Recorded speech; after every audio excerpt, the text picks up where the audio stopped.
Hello, one more time with not-gridwatch to have a look at what currently promised expansions of renewable capacity can do for us here in UK. I extended the form and code a little so I can set a few parameters concurrently.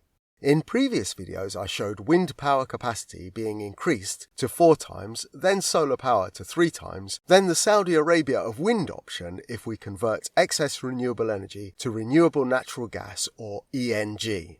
Here's 3 times solar. Huge solar excess is most likely to simply be lost as inverters refuse to export into local grid overvoltage. The charts make it obvious it doesn't really displace fossil gas power generation in brown anyway. 4 times wind will require gigantic curtailment, which we pay for, to deal with its excess. It does a better job of displacing fossil gas generation due to its far better capacity factor.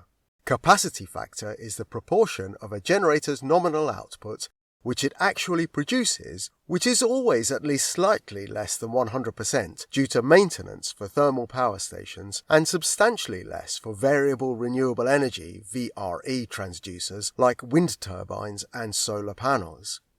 UK wind power averages around 40%, with some recent farms just exceeding 50%. 50% for wind power is about as good as it gets anywhere in the world.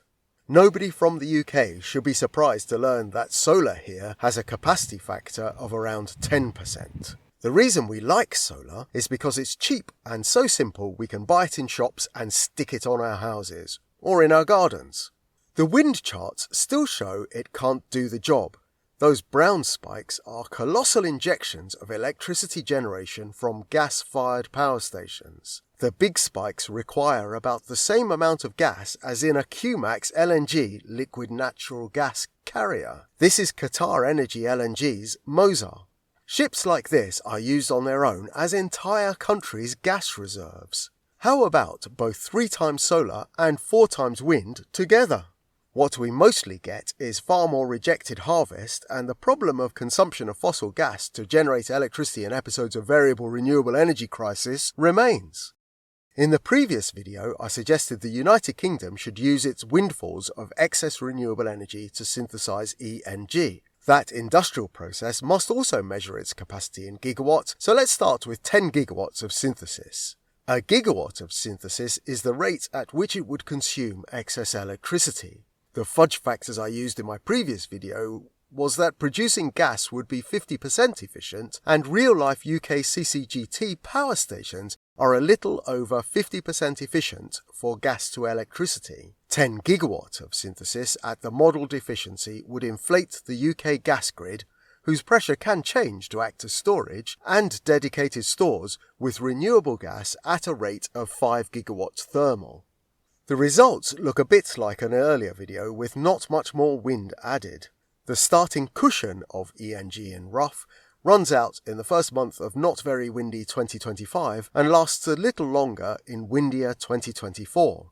15 gigawatts of synthesis looks almost enough for 2024, but large fossil gas spikes return before the end of the year.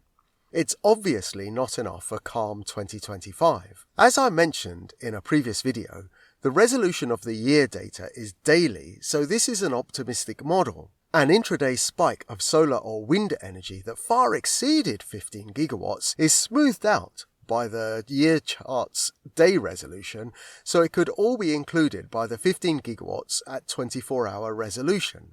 I like to think in terms of worst case when wondering if a thing is possible, so we need a protocol for treating the whole day figure as its more likely hourly shape. I averaged the this month last month hourly data into buckets of least hourly generation to most to produce single datum day scaling arrays. Now the synthesis figure shouldn't include the high part of windfalls that likely exceed its capacity, nor include any nighttime solar. With scaling, a new earlier crisis gas peak appears, and the peaks themselves are a little larger. It appears 15 gigawatt of synthesis would not be enough. At 20 gigawatt of synthesis we see, as in my previous video, windy 2024 produced a surplus of ENG. From the initial cushion of 4.5 terawatt hours of ENG, the year finished with over 4 more terawatt hours of ENG in rough. 2025 still reduces capacity by 2 terawatt-hours, about the capacity of one of those Qmax LNG carriers. With 25 gigawatts of synthesis, the 5 months of 2025 seem to end up slightly up on ENG from the same amount of solar and wind capacity. Windier 2024 finishes the year over 12 terawatt-hours of ENG up on its start. In fact, by June, Rough would be reaching its capacity of 15 terawatt-hours of ENG. At that point, a decision would have to be made between either curtailing synthesis or, if we're considering this as an electricity-only problem, exporting ENG.